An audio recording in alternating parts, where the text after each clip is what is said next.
নমস্কার বন্ধুরা, tasty dishes by Ruma চ্যানেলে আপনাদের সকলকে স্বাগত জানাই। আজকে আমি সম্পূর্ণ ভিন্ন স্বাদের একটি হেলদি করলা ভাজার রেসিপি আপনাদের সঙ্গে শেয়ার করছি। এই করলা ভাজা করার জন্য আমি মাঝারি মাপের দুটো করলা, একটি পেঁয়াজ এবং ঝালের জন্য 3 থেকে 4টি কাঁচা লঙ্কা নিয়েছি। এবার করলাগুলো যতটা সম্ভব পাতলা করে কেটে নিতে হবে। আমি চাকা চাকা করে কেটে নিয়েছি। পেঁয়াজগুলোও কিন্তু গোল করে কাটলে দেখতে ভালো লাগে, কিন্তু আমার পেঁয়াজগুলো বড় ছিল দেখে ঝুরি করে কেটে নিয়েছি। আমার করলাটা ভীষণ তেতো ছিল, তাই আমি একটু জলে ভিজিয়ে রাখবো। এই জন্য আমি একটি বাটিতে জল নিয়ে তাতে দিয়ে দেবো নুন এবং হলুদ। ভালো করে মিশিয়ে নিয়ে এর মধ্যে করলাগুলো আমি দিয়ে 10 মিনিটের মতো রেখে দেব। আপনারা যদি তেতো করলা খেতে পছন্দ করেন সেক্ষেত্রে কিন্তু জলে ভিজিয়ে রাখার প্রয়োজন নেই।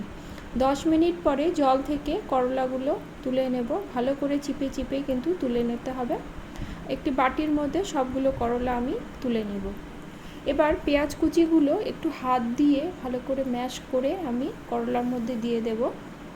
ঝালের জন্য দিয়ে দেব 2 থেকে 3টে কাঁচা লঙ্কা, আর দেব নুন, 1 থেকে 1.5 চামচের মতো দিয়ে দেব সর্ষের তেল।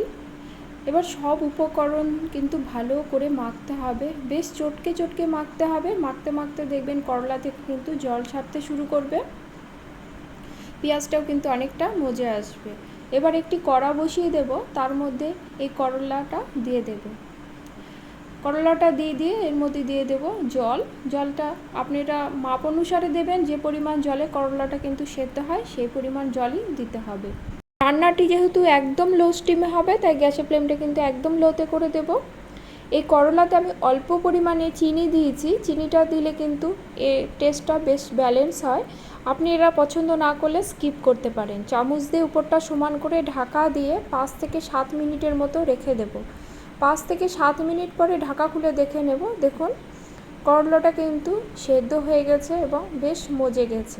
আমি খুন্তির সাহায্যে একটু কেটে দেখে নেব। দেখুন কি সুন্দরভাবে সেদ্ধ হয়ে গেছে। এবার আরও মিনিট খানেকের মতো করলাটা কিন্তু আমি ভাজা ভাজা করে নেব।